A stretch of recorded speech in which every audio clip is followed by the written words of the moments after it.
estamos online dessa vez, mestrão. E aí, pessoal, como vão? Uma boa quinta-feira para todos vocês. Bom dia, boa tarde, boa noite, boa madrugada. Porque a aula é boa quando é assistida na hora que você quer. Yes! Moleque! On demand! On demand! Estamos aqui fazendo a nossa aulinha hoje excepcionalmente gravada, né, na nossa quinta-feira, para que você não perca o seu feriado e não perca a sua aula, né? O feriado você não vai perder, você está curtindo aí, mas você não deixar de ter a sequência, né?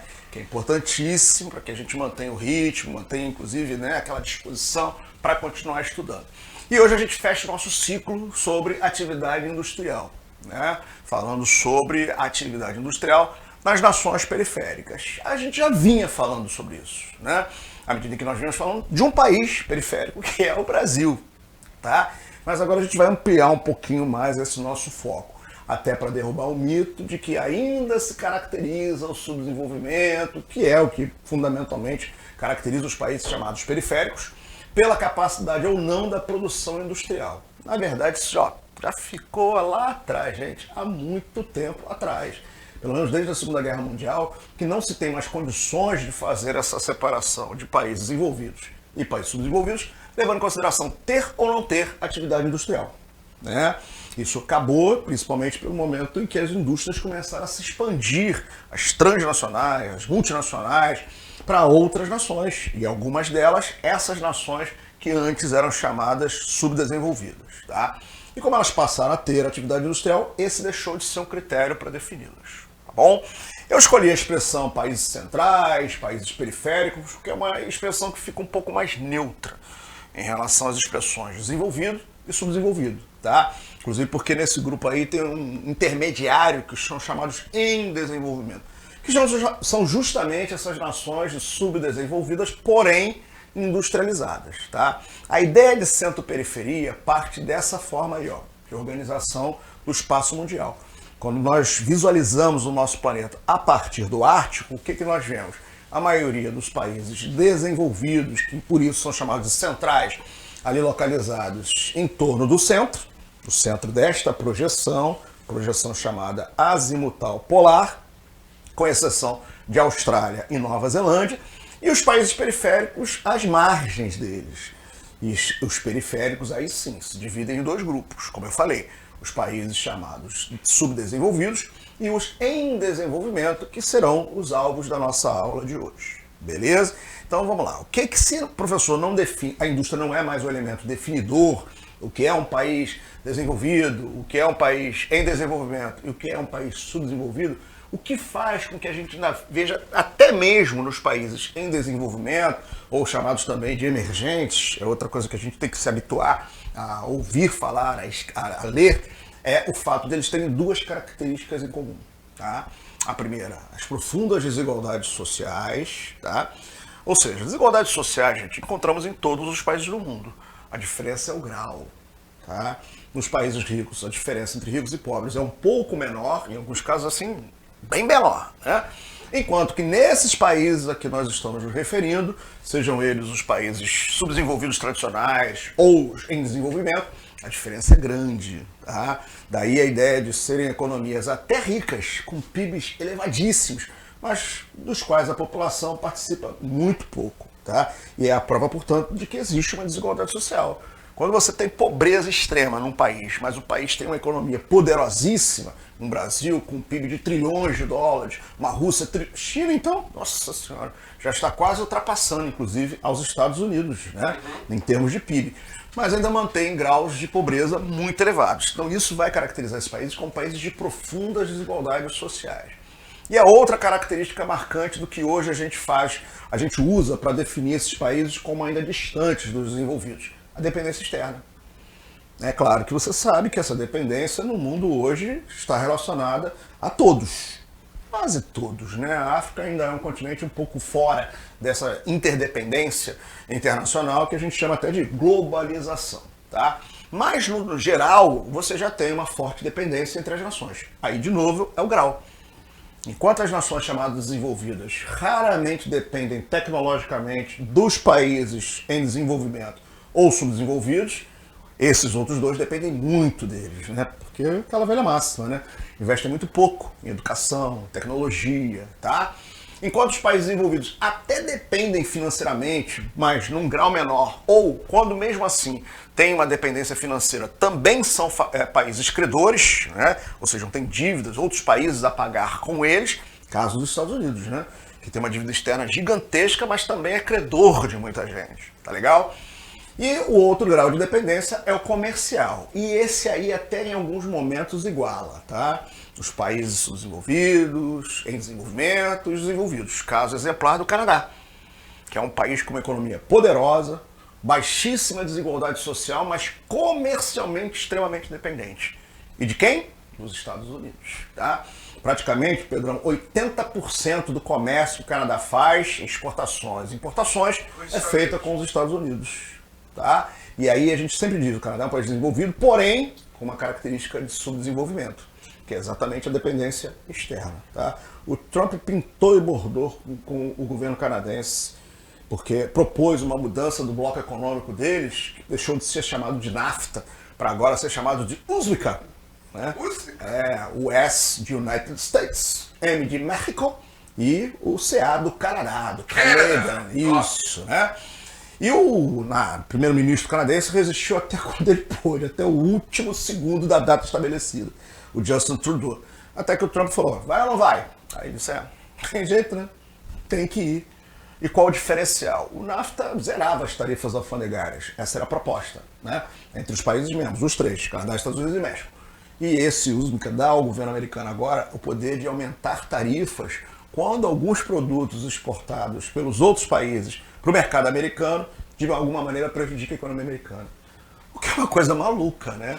Porque o que se propõe quando você entra no bloco econômico, zerar, facilitar o comércio.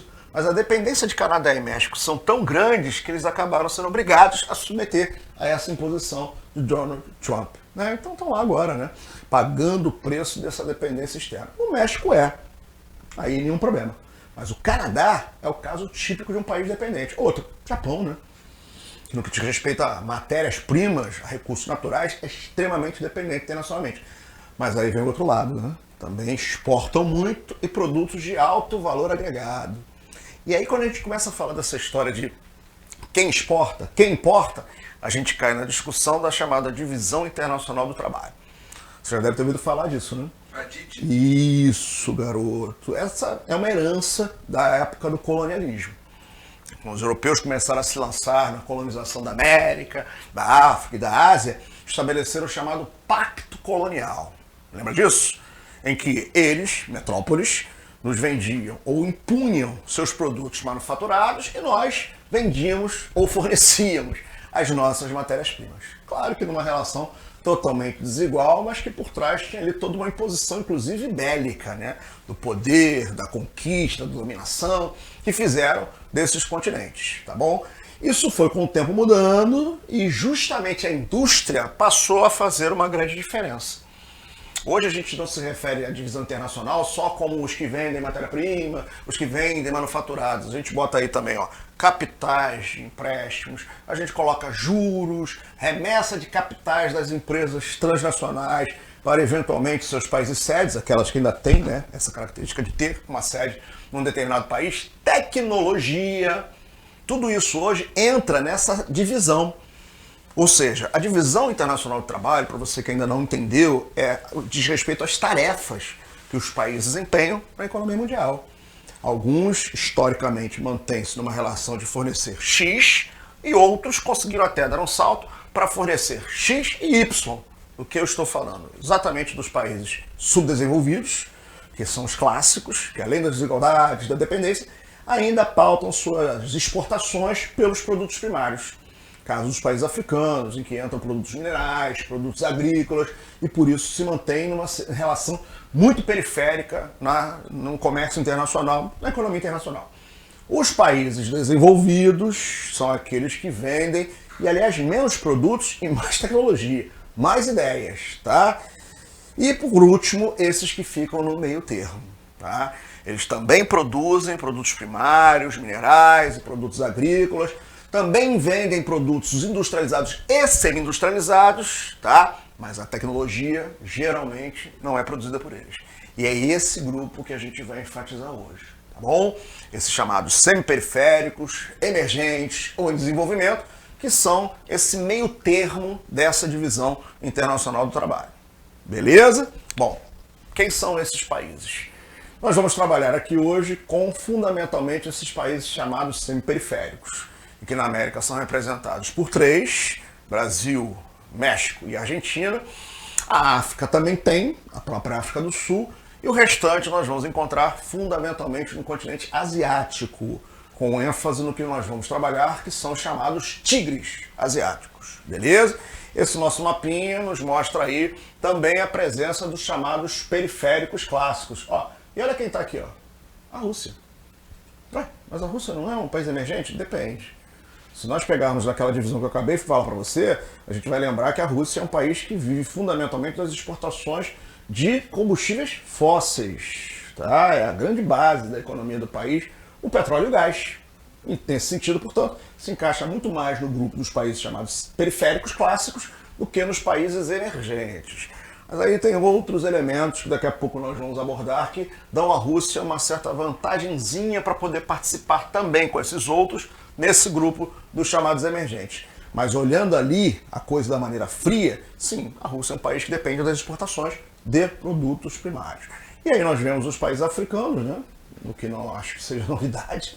Vemos muitos países da América Latina, tá? Como a Colômbia, a Bolívia, Peru, enfim. Então nós temos aí esses países como os periféricos clássicos, os subdesenvolvidos. Os nossos emergentes são os que estão aí na cor roxa, né? Cor que leva inclusive fundindo a nossa aula. Que coisa linda, hein? Uma das minhas filhas é apaixonada pela cor roxa, Pedrão. Minha filha mais velha, Rafaela, adora tudo que é roxo. Tudo que é lilás, ela gosta, tá? Tem um tênis pra ela, lilás, ficou toda feliz. Tem umas combinações maneiras de roxo. Pois é. Roxo e amarelo. Eu tô pensando em comprar, sei lá, um sungão. Roxo? Roxo? Será que eu vou fazer sucesso, Pedrão? Na praia, com aquele sungão roxo? Não, eu posso falar que você vai chamar a atenção. Pode virar ponto de referência. O chamar a atenção é discutível.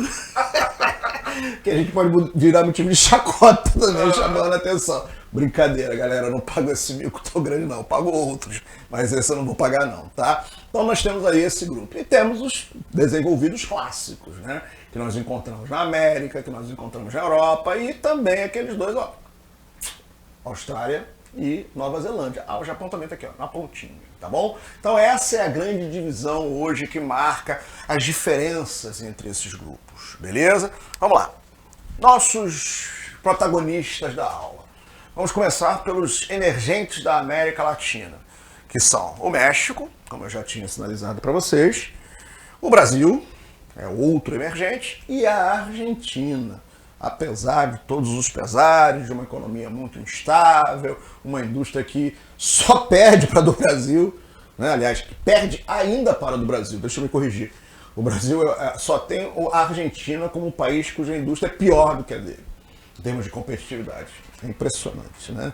E isso, inclusive, foi um dos motivos da crise deles, que se aprofundou lá atrás, nos anos 2000, porque com a porta aberta da economia deles para a entrada dos nossos produtos, dadas as prerrogativas do Mercosul, a indústria brasileira começou a invadir e massacrar a indústria argentina, tá? Mas, de qualquer maneira, em termos de complexo, em termos de parque, eles têm atividade industrial. Há muitas semelhanças entre os três, diferenças também muito grandes, mas as semelhanças é o que a gente tem que mais sinalizar. Entre eles, os três iniciaram seus processos tardiamente. Lembrando que a expressão industrialização tardia se refere aos países que começaram esses processos a partir da primeira metade do século XX. E não por coincidência os três na mesma época, 1929, 1930, porque os três eram economias de base agroexportadora. O México é exemplo de nós, o café, e a Argentina na base da pecuária, exportação de carne, exportação de couro e outros derivados da pecuária. Com a crise de 1929, a agroexportação dos três países entra em crise e eles então passam a investir na atividade industrial. Da mesma forma, mesmo modelo. um modelo nacional desenvolvimentista baseado na substituição de importações. Passar a incentivar a produção interna daquilo que antes era importado. Políticas de proteção ao mercado interno, políticas de proteção à produção industrial através de tarifas de importação altíssimas, tanto que foi uma das coisas que dificultou a aproximação entre Brasil e Argentina. Além da competição em si, né, pela liderança da América Latina. Porque ambos faziam o mesmo tipo de política de aumentar as tarifas de importação. E com isso dificultavam uma integração que era muito perfeita entre, de um lado, um país com uma agropecuária extremamente produtiva e o outro com um parque industrial mais avançado. Nós precisamos ter tido, né, a queda dos regimes ditatoriais militares dos dois lados para que eles enxergassem que eram economias complementares. E aí então começassem a derrubar as tarifas, formando um acordo bilateral em 1986, que mais à frente, em 91, vai virar o Mercosul, com a entrada também do Uruguai e da Argentina. Tá? Então era assim a dificuldade criada para incentivar a industrialização, o que não foi bom, tá? Porque cerceou a população do acesso a produtos mais modernos, mais avançados, acomodou a sua produção industrial, que não investiu em tecnologias para se tornar mais competitivo. Precisava, né? O que eles têm em comum também são países de grandes populações, com potencial de mercado consumidor, então não se preocuparam com a competição no mercado internacional e não investiram em tecnologia. E os três enfatizaram as indústrias de base, tá? Tendo ali nos setores siderúrgico e petrolífero os principais. Uma das grandes empresas mexicanas é a Pemex, petróleo mexicano. A nossa é a Petrobras. E da Argentina, a YPF, Yacimentos Petrolíferos da Argentina, né? Federales da Argentina. Tá? E isso caracterizando a indústria de base como o setor mais importante. Também outro traço importante é que são atividades muito dependentes. Outrora dependentes do Estado e hoje, e cada vez mais, dependentes do capital estrangeiro. Tá bom? Então guarde essas características do modelo de industrialização dos países da América Latina, que é muito diferente do modelo implementado nos países asiáticos. Tá? Na Ásia, quais são os países que são desse grupo aí dos emergentes, semiperiféricos ou subdesenvolvidos industrializados? Vamos separar ali a Rússia. Vamos separar a China, apesar de todo o crescimento econômico, e vamos separar a Índia. Tá? Esses três, aliás, começaram quase junto de nós. Também desenvolveram seus processos de industrialização a partir também dessa base estatal, até porque no caso de China e União Soviética, do qual descende a Rússia, tá bom? Você tem um Estado extremamente interventor. Um Estado que está ali, mais do que patrocinando, é ele quem está gerindo tudo. Toda atividade industrial estará nas mãos do Estado, beleza? E nesse sentido se iguala, se aproxima do modelo latino-americano. E a Índia também, né? A Índia começou seu processo também baseado nessa força estatal, com grande participação do Estado no processo e também muito voltada para os ramos de base, beleza? Bom, além desses, quem mais a gente vai encontrar? Coreia do Sul, nós vamos encontrar também a pequena Taiwan, que a gente não sabe nem se dá para chamar de país, né? Porque vive ali uma disputa com a China, se é ou se não é um país, a China não reconhece, assim como a maioria dos países pelo mundo não reconhecem Taiwan como uma nação livre e independente. Hong Kong, que também não é país, hoje é uma região administrativa autônoma da China, como parte de um acordo para o Reino Unido devolver Hong Kong aos chineses. A China garante que até 2047 não vai ter uma interferência direta sobre o território de Hong Kong.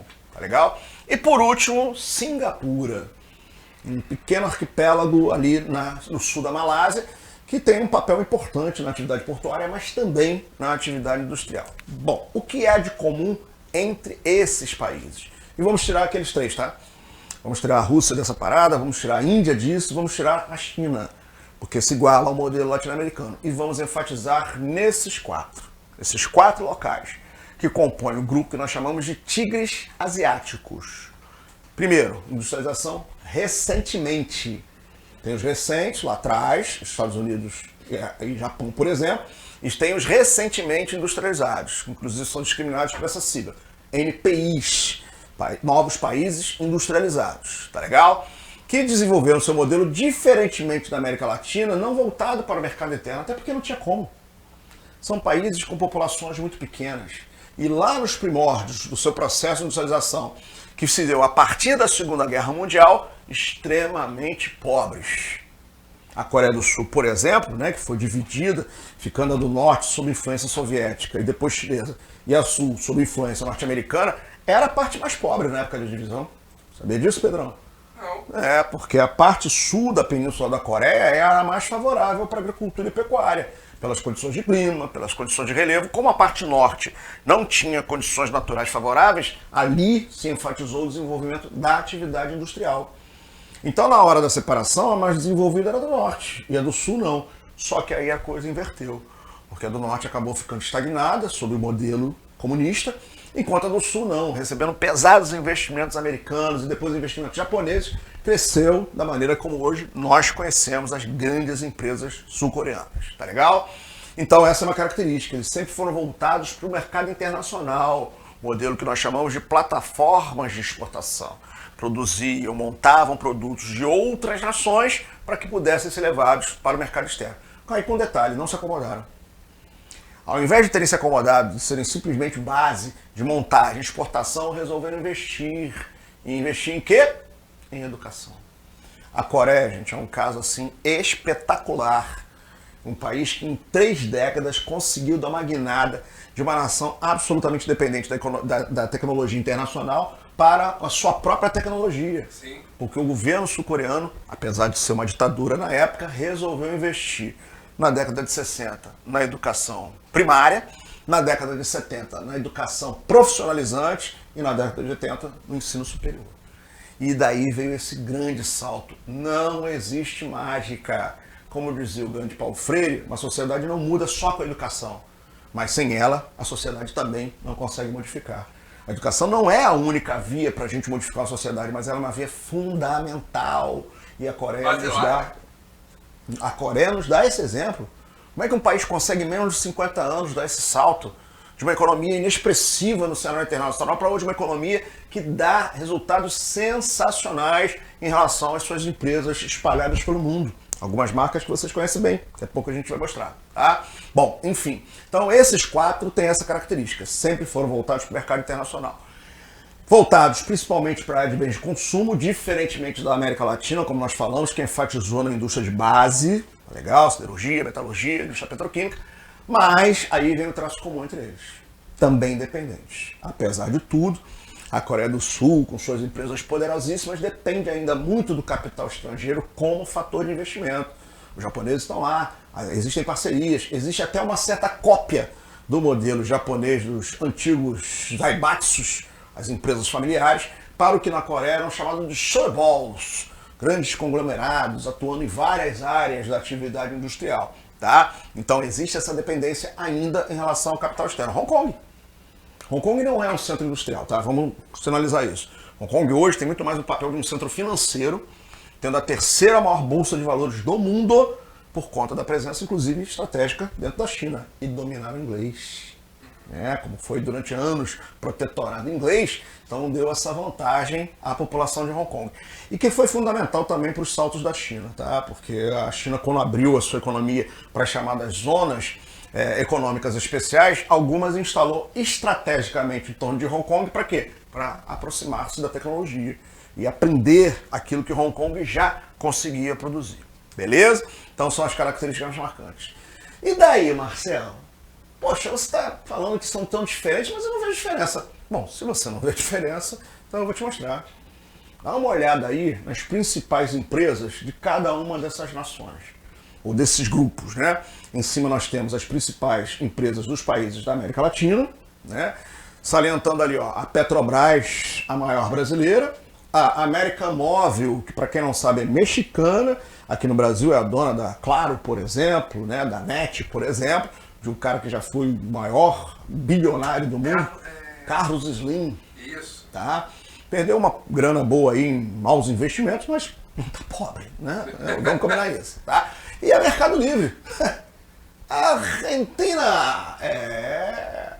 E aí você nota lá, uma petrolífera, uma do ramo de bebidas, Ambev, né? Bens de consumo não duráveis, uma do ramo de telefonia, comunicações em geral, tá? Não é só telefonia não, rede de TV também, eles têm. A outra varejista, a Walmart, que não é nem mexicana, é a filial da Walmart no México, e a outra também, uma empresa varejista, né? Basicamente de e-commerce, fazendo vendas internacionais. Agora, olha para o quadro de baixo. Isso aí, Pedrão adora. Vamos falar da Samsung, né? Que Pedrão, inclusive, me deu a dica. A Apple usa as telas da Samsung. Tecnologia.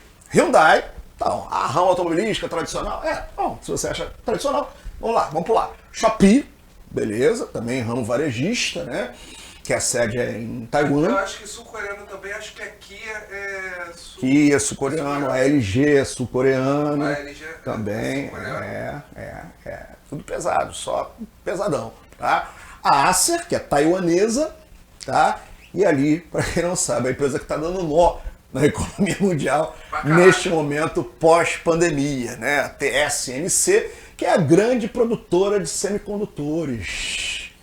Eles são os caras que fazem os semicondutores, que hoje todo produto que tem algum nível de eletroeletrônico, de tecnologia, não é isso, Pedrão? Exato. E é de Taiwan. Taiwan, um desses chamados chinos asiáticos. Deu um nó no mercado. Deu nó. Carro parou de produzir, moto parou de produzir, eletroeletrônico parou de produzir, tudo. Por quê? Porque na pandemia todo mundo parou. Aí a empresa, óbvio, também parou. Só que quando o mercado voltou a se aquecer, ela não deu conta. Porque ela é a grande abastecedora do mercado mundial de semicondutores e aí não deu conta dessa demanda gigantesca. Aí a gente olha assim para esse quadro e fala, caraca, a gente só tem nesse quadro uma empresa que a gente pode falar que tem tecnologias de ponta avançada. A Petrobras também tem, né? Que a exploração do petróleo não é uma coisa que qualquer um faça, né? Mas a gente olha para baixo, a gente vê Samsung, vê TSMC, a gente vê a Acer, a gente fala, caraca, os caras evoluíram mais. Esse é o pulo do gato. Não é uma questão de tempo, é uma questão do que você faz, quais as decisões que você toma para a sua economia, para a sociedade, que podem ajudar ou atrapalhar. No nosso caso, atrapalhou pra caramba, né? Eu não sou um neoliberal, mas reconheço que sim, a substituição de importações, essa proteção excessiva que as economias latinas deram para os seus empresários, acabou gerando uma acomodação.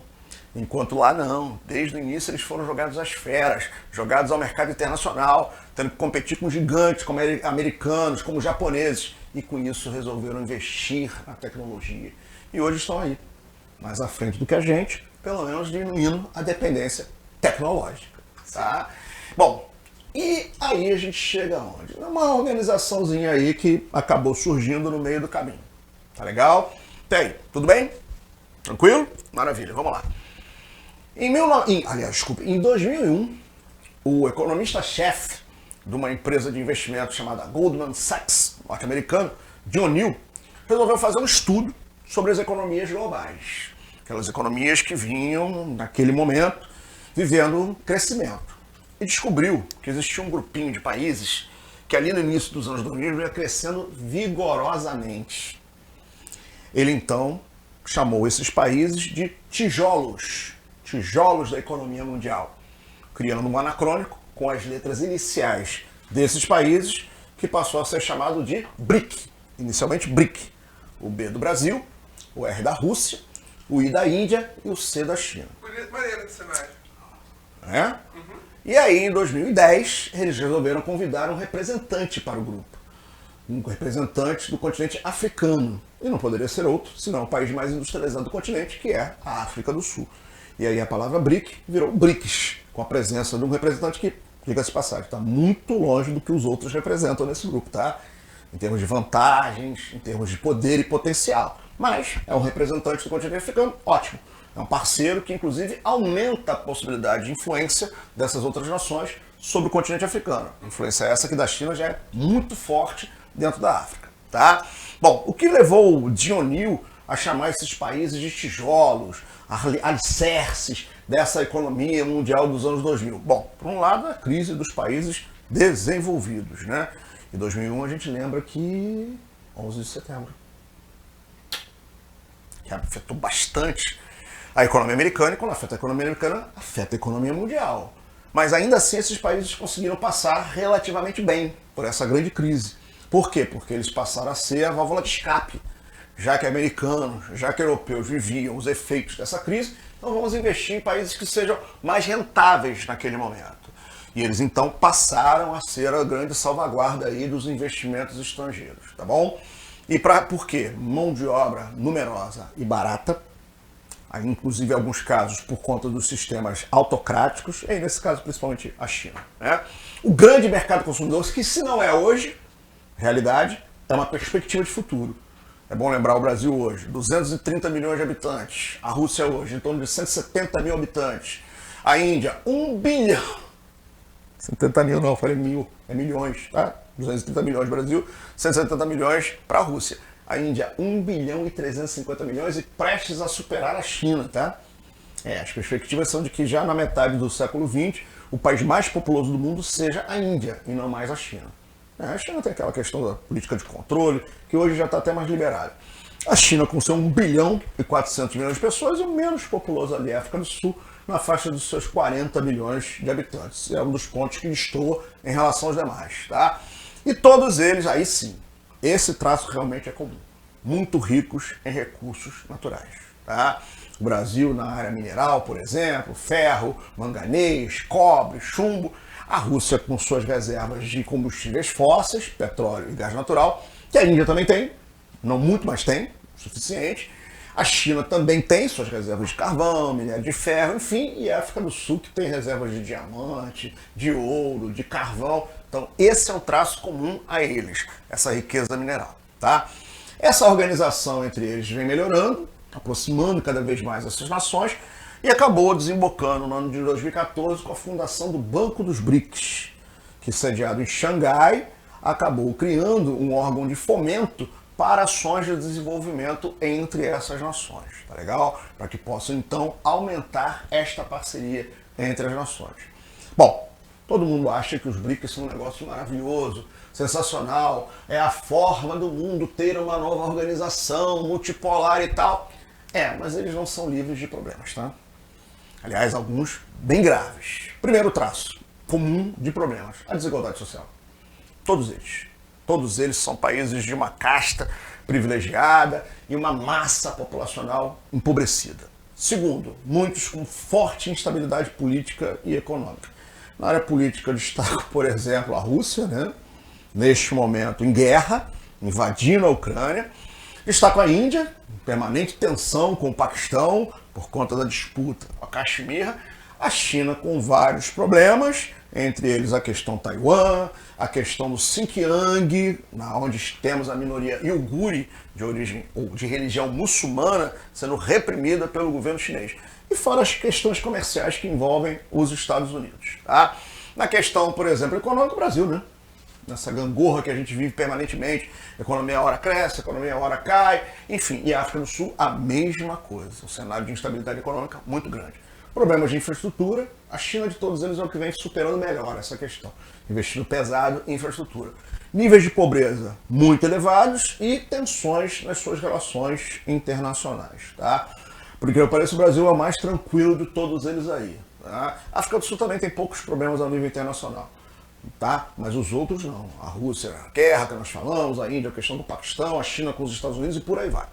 Então tem um lado dos BRICS que infelizmente ainda trava a possibilidade deles serem efetivamente um grupo uníssono, um grupo forte, que possa ter uma alternativa em relação ao poder das grandes potências tradicionais da Europa, Estados Unidos e Japão. Beleza? Bom, o outro grupo são os chamados tigres asiáticos. Oh, que bonitinho, os tigres. São 4 espécies diferentes de tigres, tá? Trigos. Quebra-língua, né? Que são chamados assim porque é a metáfora do tigre como animal feroz e veloz, que representa a grande competitividade desses países no cenário internacional e a ferocidade com que eles competem no mercado internacional, crescendo fortemente, beleza? Em ordem ali, o primeiro da esquerda, a bandeira da Coreia do Sul, depois Taiwan, depois Singapura e por último Hong Kong, beleza? Representam hoje 4% do PIB mundial, diferentemente dos BRICS, mais de 20%. Tem também mão de obra barata, mas como nós falamos pelos investimentos em educação, além de barata, qualificada, políticas extremamente pesadas de incentivos fiscais, isenção de impostos, e leis ambientais que são muito flexíveis. Tá? Bom, problemas que esses países ainda encontram. Em alguns casos, a instabilidade política, as relações externas, no caso da Coreia do Sul, a tensão constante com a Coreia do Norte. Né? Os dois países estão oficialmente ainda em guerra. Tá? A questão ali da fronteira não foi absolutamente resolvida. Taiwan, como já comentamos, né, não é reconhecido nem pela China e por várias nações do mundo como uma nação independente. Hong Kong, que ano passado viveu um momento de grave tensão, de uma intervenção do governo chinês, que não estava combinado naquele acordo da devolução, e o mais tranquilo aí de todos é o Singapura, que não tem nenhum cenário de tensão política internacional. Custos de produção muito altos, já que a qualificação teve seu preço, né? Em relação à mão de obra. Tá? Quanto mais qualificado o trabalhador, mais caro ele é. Então isso acabou trazendo alguns problemas para essas nações nos anos 90. Mantém desigualdades sociais, você que viu o filme Parasita, se ligou nisso? Né? A Coreia do Sul, com as desigualdades sociais, pobres e ricos, né? E eles têm um diferencial muito importante em relação aos BRICS, são carentes de recursos naturais. Tá? São países que não têm reservas praticamente nenhuma de carvão, de petróleo, de minério de ferro, praticamente tudo é importado, ou seja, é o mesmo modelo japonês. Eu compro matéria-prima e exporto produto manufaturado. Beleza? Bom, tanto que esse aumento de custos e essa carência de mão de obra acabou pesando sobre essas nações e fez com que, a partir dos anos 90, eles mesmos passaram a investir em outras nações da área, da região, da sua periferia. E que, inclusive, são chamados de novos tigres ou baby tigres. Nesse grupo nós temos Filipinas, Tailândia, Malásia, Indonésia e o Vietnã. Né? O Vietnã, que foi lá os ataques americanos e tal, venceu, não venceu, que ainda mantém suas mãos de obra, ou sua mão de obra muito barata, né? Tem recursos naturais energéticos, a Indonésia, por exemplo, para quem não sabe, é mesmo da OPEP. É um grande produtor de petróleo. Tá? Reservas de bauxita em alguns, reservas de estanho em outras, e tem essa localização estratégica entre os dois oceanos, o Oceano Índico e o Oceano Pacífico. Beleza, pessoal? Vamos lá. Pedrão, vamos então fazer quantas questões? Vamos lá, dá pra fazer umas duas. Duas, então vamos lá. Gente, então essa foi a nossa aulinha, agora a gente vai fixar um pouquinho, trabalhando em cima de duas questões, como o meu grande diretor Pedrão nos orientou. Vamos lá, primeira questão. Os tigres asiáticos, contemplados por políticas internacionais contra o avanço sino-soviético, China e União Soviética, industrializaram-se com grande rapidez e apresentaram importantes avanços econômicos nas últimas décadas do século XX. Nesse contexto, esses países se tornaram, boa essa colocação aí do enunciado, quase que ela passou. Ou seja, há uma diferença também muito importante entre aquelas nações da América Latina e essas nações aí. O desenvolvimento delas, bancado pelo capital estrangeiro, se deu no contexto da Guerra Fria. Né? Coreia do Sul, Taiwan, Hong Kong e Singapura significavam para os americanos a formação do chamado cordão sanitário, que não permitiria o avanço do socialismo para outras nações. Então, a função estratégica a que se refere a nossa questão é essa. Foram bancados dentro de um contexto de Guerra Fria para não permitir a expansão da União Soviética e da China. Então vamos lá. São centros logísticos controlando a oferta de bens de consumo no mundo ocidental.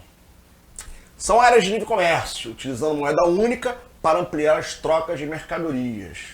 São tecnopolos, adotando compartilhamento de patentes e inovações produtivas. São plataformas de exportação, oferecendo produtos industriais mais baratos. Ou, letra E, mercados emergentes, criando relações equânimes, equilibradas, entre burguesia e proletariado. Quais foram as condições econômicas que balizaram o crescimento dos tigres asiáticos? Qual foi o modelo, gente? Foi substituição de importações? Não. Foi o modelo plataforma de exportação, tá? O que fez com que esses países fossem vislumbrados, além, como a questão coloca, da posição estratégica, do contexto da Guerra Fria, também o fato de terem condições de colocar os produtos mais competitivos no mercado internacional. Modelo que a gente chama, então, de plataformas de exportação. Tá legal? Vamos lá, nossa segunda e última questão desse nosso encontro de feriado. Carnaval! Gosto muito de carnaval. Não, curto não. Ficar em casa, escrevendo lá meus trabalhinhos, né, do meu mestrado. Mas, gente, desculpa, nessa eu não vou acompanhar vocês. Carnaval não é comigo. Vamos lá. A expressão BRIC foi lançada em 2001 em referência ao conjunto de países formados por Brasil, Rússia, Índia e China, que assumiu um papel importante na economia mundial para os 50 anos seguintes. O grupo foi formalizado em 2006, isso aí, e a sua primeira cúpula ocorreu em 2009. E desde então, além de ter recebido a África do Sul, com mais um novo membro, lançou um banco de desenvolvimento, The New Development Bank, e um fundo de reserva denominado BRICS, Contingent Reserve Agreement, nossa senhora, passando a ser conhecido no cenário geoeconômico internacional como BRICS. Tá? O principal objetivo dos países participantes do BRIC é, letra A, fortalecer o papel econômico organizador dos Estados Unidos no cenário internacional. Eles surgiram para ser alternativa, como nós falamos durante a nossa aula, a essa centralização da economia e do poder nas nações desenvolvidas, as centrais. Letra B, garantir a centralização da elaboração de políticas internacionais sobre produção e venda de petróleo nos países integrantes. Aí o grande produtor de petróleo é a Rússia, né? E ela não tem um acordo com esses países para que garanta que apenas eles controlem o mercado mundial. Letra C, defender uma ordem internacional multipolar, criando espaços de discussão para elaborar planos de ação política e econômica para os países integrantes. É isso. Os BRICS foram criados para ser, como eu falei para você, uma alternativa ao mundo multipolar centralizado nas nações desenvolvidas. Ou seja, dá cara, dá corpo, dá participação e influência às nações chamadas emergentes, para que um dia possam ser chamadas de desenvolvidas. Tá legal? Então, com isso, nosso gabarito é letra C. Pedrão, e aí? Mais alguma coisa? Finalizado? Não esqueça de marcar o seu sininho, não esqueça de curtir a nossa página. Se inscrever, assistir nossas aulas ao vivo todos os dias. Vai atrás de mim nas redes feriados, sociais. Feriado. Nesse momento devo estar aonde? Sei lá. Algum lugar que esteja longe do carnaval, tá? Isso eu posso te garantir, tá? Se quiser pode me seguir na rede social, lá no Instagram e na rede do nosso Luiz, Estude com Luiz. Vem comigo. Beijo a todos. Bom carnaval, bom feriado. Até a próxima. Valeu!